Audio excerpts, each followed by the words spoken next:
đặc thôi buổi bà niệm buổi bà thiên ni cả chúng sáng chỉ mà chăm mình xem mà thôi cái thời bộ cho thiên ni đặc biệt là đi xem buổi bà mình theo phong cách school xem mình thiên tế buổi bà hát nó lúc thì đi lắm in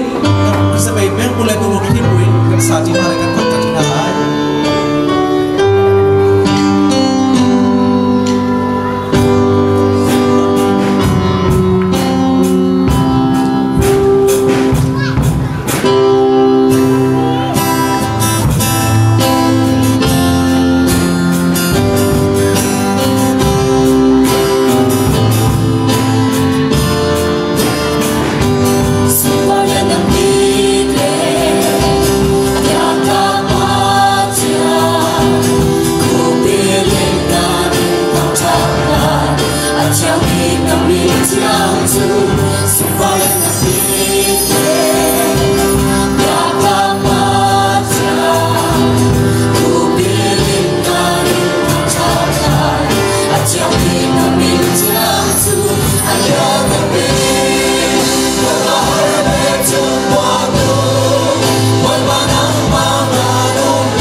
Amen.